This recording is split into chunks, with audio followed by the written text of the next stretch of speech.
Egg roll খেতে আমরা কম বেশি কিন্তু সকলেই পছন্দ করি। আজকে আমি একদম ঘরোয়া মশলা দিয়ে কিভাবে চিকেন এগরোল বানাবেন সেই রেসিপিটাই শেয়ার করব। চিকেন এগরোল বানানোর জন্য ফার্স্টেই আমি এগরোলের যে পরোটার ডোটা সেটা বানিয়ে নেব। নিয়েছি মেজারমেন্ট কাপে 2 কাপ ময়দা। ময়দার মধ্যে দিয়ে দেব হাফ টেবিল চামচ লবণ, মানে ফার্স্টেই আমি ময়দাটাকে মাখিয়ে নেব। আর দিয়ে দেব 1.5 টেবিল চামচ চিনি। এখানে আমি 1.5 টেবিল চামচ চিনি দিয়েছি। আর দিয়ে দেব সাদা তেল 2 থেকে 3 টেবিল চামচ, ওই 3 টেবিল চামচ মতো সাদা তেল দিয়েছিলাম। এবার শুকনো উপকরণগুলোকে খুব ভালো মতো মিশিয়ে নিতে হবে। এই তো খুব সুন্দর মতো করে কিন্তু আমি শুকনো উপকরণগুলোকে মিশিয়ে নিয়েছি। এবার অল্প অল্প জল দিয়ে একটা সফট ডো বানিয়ে নিতে হবে। খুব সফট করা যাবে না, আবার খুব যেন ডোটা হার্ড না হয়ে যায়। আমি এখানে ঠান্ডা জল দিয়েছি, গরম জল একদমই দেওয়া যাবে না। ঠান্ডা জল দিয়ে কিন্তু ময়দাটা মেখে নিতে হবে। অল্প অল্প জল দিয়ে খুব সুন্দর মতো করে কিন্তু আমি ময়দাটা মাখিয়ে নিয়েছি। দেখুন আমার ময়দাটা কিন্তু মাখানো হয়ে গিয়েছে। আর একটু সফট করে মাখবেন ময়দাটা, তাহলে কিন্তু এগরোলের পরোটাটা খেতেও ভালো লাগবে আর নরমও হবে। খুব সুন্দর মতো করে কিন্তু আমি ময়দাটা মাখিয়ে নিয়ে এই তো গোল করে নিচ্ছি। ওপর দিয়ে সামান্য একটু তেল দিয়ে এটাকে আমি 30 মিনিটের জন্য রেস্টে রেখে দেব। ওপর দিয়ে অল্প একটু তেল দিয়ে এই তো এটাকে আমি 30 মিনিটের জন্য রেস্টে রেখে দিচ্ছি। এবার আমি যেহেতু চিকেন এগরোল বানাবো সেই কারণে মাংসটা ম্যারিনেশন করে নেব। এখানে কিছুটা পরিমাণে মাংসকে ছোট ছোট টুকরো করে কেটে নিয়েছি। খুব ভালো মতো পরিষ্কার করে ধুয়ে নিয়ে জলটা কিন্তু ঝরিয়ে নিতে হবে। দিয়ে দিলাম হাফ টেবিল চামচ লবণ, হাফ টেবিল চামচ হলুদ গুঁড়ো, আর দিয়েছিলাম হাফ টেবিল চামচ গোলমরিচ গুঁড়ো, হাফ টেবিল চামচ লঙ্কার গুঁড়ো। এটা কাশ্মীরি লঙ্কার গুঁড়ো না, এমনি ঝালের জন্য লঙ্কার গুঁড়ো দিয়েছি। আর হাফ টেবিল চামচ জিরের গুঁড়ো, হাফ টেবিল চামচ ধনিয়া গুঁড়ো। আর দিয়ে দেব হাফ টেবিল চামচ আদা বাটা, হাফ টেবিল চামচ রসুন বাটা। একদম সামান্য পরিমাণে দিয়েছিলাম গরম মশলার গুঁড়ো, মানে হাফ টেবিল চামচের কমও দিয়েছিলাম গরম মশলার গুঁড়ো। জল ঝরানো টক দই দিয়ে দেব 1 টেবিল চামচ। আর সাদা তেল দিয়ে দেব 2 থেকে 3 টেবিল চামচ। সাদা তেল বেশি দেওয়ার এখনই প্রয়োজন নেই, আমি ওই 2 থেকে 3 টেবিল চামচ মতো সাদা তেল দিয়েছিলাম। এবার সমস্ত উপকরণগুলোকে মাংসের সঙ্গে খুব ভালো মতো মিশিয়ে নিতে হবে।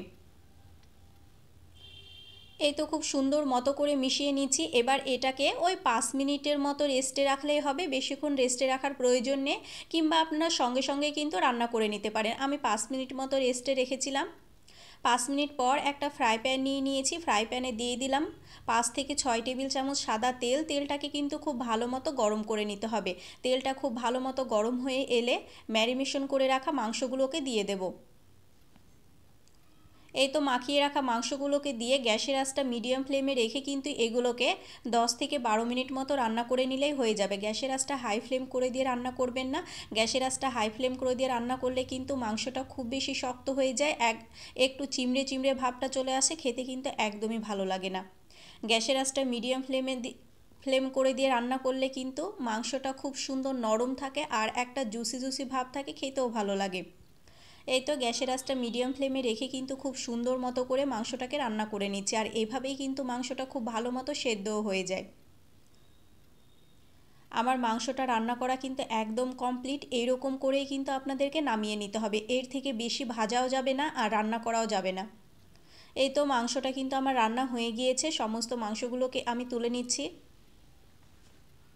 এবার ওই মশলার মধ্যে আমি দিয়ে দেব কেটে রাখা ক্যাপসিকামটাকে আমি এভাবে লম্বা করে কেটে নিয়েছি। খুব বেশি মোটাও করিনি, আবার খুব বেশি যেন পাতলাও না হয়।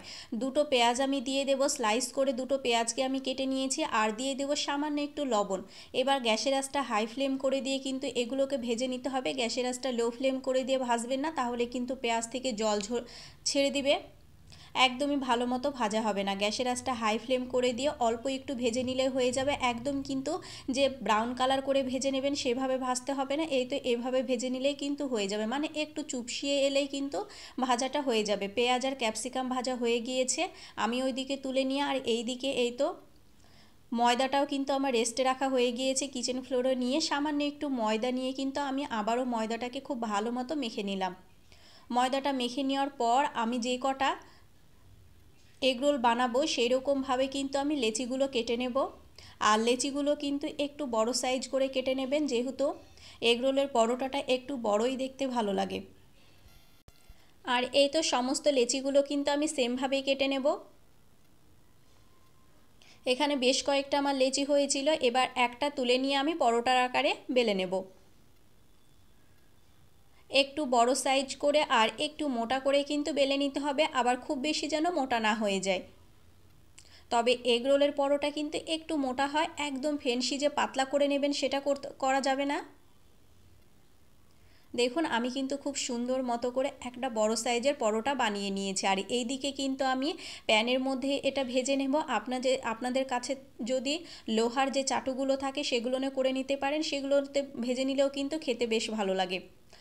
ফার্স্টে আমি তেল ছাড়া এখানে দুই দিক খুব ভালো মতো ভেজে নিয়েছি। ফার্স্টেই কিন্তু আপনারা তেল দিয়ে ভাজতে যাবেন না, প্রথমে আমি তেল ছাড়া খুব ভালো মতো ভেজে নিয়েছি। আর ওই দিকে কিন্তু একটা ডিমকে আমি লবণ দিয়ে ফেটিয়ে রেখে দিলাম। তেল ছাড়া প্রথমে ভেজে নিয়ে এবার অল্প অল্প তেল দিয়ে পরোটাটাকে খুব সুন্দর মতো করে লাল লাল করে কিন্তু ভেজে নিতে হবে। গ্যাসের আঁচটা হাই ফ্লেম করে দিয়ে আমি ভেজে নিয়েছি ফার্স্টে, এরপর কিন্তু গ্যাসের আঁচটা মিডিয়াম ফ্লেম করে দিয়ে খুব সুন্দর মতো করে ভেজে নেব। এই তো অল্প অল্প তেল দিয়ে গ্যাসের আঁচটা মিডিয়াম ফ্লেম করে দিয়ে কিন্তু খুব সুন্দর মতো করে আপনাদেরকে পরোটাটা ভেজে নিতে হবে। এক সাইড খুব ভালো মতো ভাজা হয়ে গেলে আরেক সাইড কিন্তু আমি উল্টিয়ে দেব। আর যে সাইডটা খুব ভালো মতো ভাজা হয়ে গিয়েছে সেটা ওপরের দিক তুলে নিয়ে ওপর দিয়ে দিয়ে দিলাম ডিম। আপনারা যদি শুধু চিকেন রোল করতে চান তাহলে কিন্তু ডিমটা স্কিপ করে নিতে পারেন, তবে আমি চিকেন এগ রোল যেহেতু বানাচ্ছি সে কারণে কিন্তু আমি ডিমটা অ্যাড করেছি।